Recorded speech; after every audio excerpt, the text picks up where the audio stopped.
యూపీఎస్సీకి prepare అవ్వాలనుకుంటున్న ప్రతి ఒక్క స్టూడెంట్కి గోల్డెన్ ఆపర్చునిటీ. 1 మార్చ్ నుంచి మన ఇన్స్టిట్యూట్లో న్యూ బ్యాచెస్ అనేవి ప్రారంభమవుతున్నాయి, ఆన్లైన్లో అండ్ ఆఫ్లైన్లో కూడా. ఆఫ్లైన్కి కూడా సేమ్ ఫీజే వర్తిస్తుంది.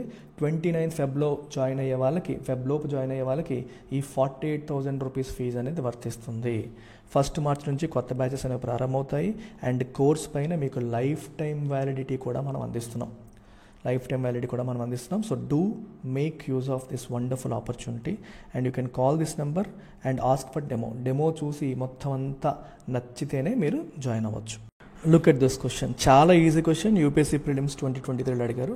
Consider the investments in following assets: brand recognition, inventory, intellectual property, mailing list of clients. How many of the above are considered intangible investments? So intangible ఇన్వెస్ట్మెంట్కి, టాంజిబుల్ ఇన్వెస్ట్మెంట్కి మీకు డిఫరెన్స్ ఏంటి అనేది తెలియాలి. Intangible versus tangible. అసలు tangible investment అంటే అర్థం ఏంటి? Something that you can touch and feel. So physical assets అనమాట. Physical assets which you can touch and feel.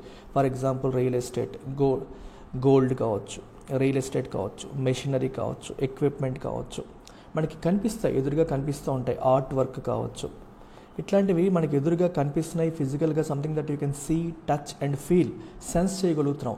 ఇట్లాంటి వాటిని మనం టాంజిబుల్ ఇన్వెస్ట్మెంట్స్ అని చెప్పేసి అంటాం. So on the other hand intangible investments అంటే అర్థం ఏంటి? వీటికి ఫిజికల్గా మనకి ఏం కనిపించదు, నో ఫిజికల్ ప్రెజెన్స్. చూడడానికి మనకి ఎదురుగా ఏమీ కనపడదు, no physical presence, but still they are valuable. అయినప్పటికీ కూడా వాటికి వాల్యూ ఉంటుంది. మీకు వీటికి ఎగ్జాంపుల్ చెప్పాలంటే patents, trademarks, registered trademark అంటాం. అలాగే ఇంటెలెక్చువల్ ప్రాపర్టీ, మనం ఏదో ఒక కొత్త టెక్నాలజీ కనిపెట్టాం, సో దాన్ని మనం పేటెంట్ చేసాం.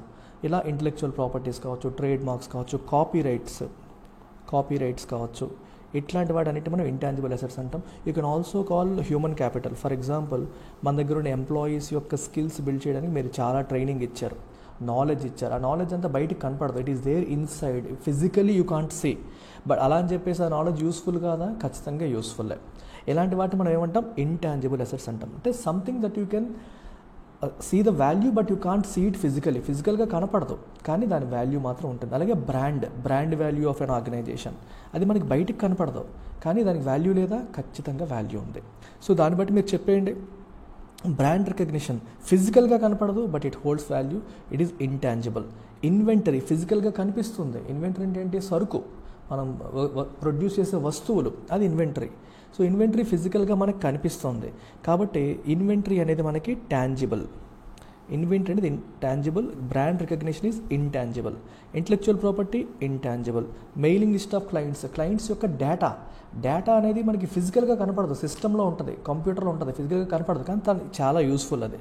So data is definitely useful, ఎందుకంటే డేటాని యూజ్ చేసే తర్వాత మనం చాలా ఇన్ఫర్మేషన్ అనేది గ్యాదర్ చేయగలుగుతాం, వాళ్ళకి మళ్ళీ ఆఫర్స్ ఏమైనా ఉంటే పంపగలుగుతాం, ఏదన్నా చేయగలుగుతాం. So physically you can't see, but it holds value. So ఈ 3 మనకి ఇంటాంజిబుల్ అవుతాయి. Answer is only 3. ఎల్టీఎక్స్ క్లాసెస్లో the most happening combo present ఇప్పుడు మెజారిటీ స్టూడెంట్స్ తీసుకుంటున్న కాంబో ఇది, ద బిగ్ 5 కాంబో అని చెప్పేసి అంటాం. సో ఈ కాంబోలో మీకు 5 కోర్సులు కేవలం 15,000కి వచ్చేస్తున్నాయి. NCERT foundation, CSAT, prelims test series, mains answer writing and current affairs. 5 కోర్సులు కేవలం 15,000కి, అంటే 50,000 వర్త్ కోర్సెస్ 15,000కి మీకు వస్తున్నాయి. అన్నింటిపైన కూడా లైఫ్ టైం వ్యాలిడిటీ కూడా ఉంది. ఫెబ్ 29 లోపు జాయిన్ అయ్యే వాళ్ళకి ఈ ఆఫర్ అనేది వర్తిస్తుంది. ఈ నెంబర్కి మీరు కాంటాక్ట్ చేయొచ్చు. Take care.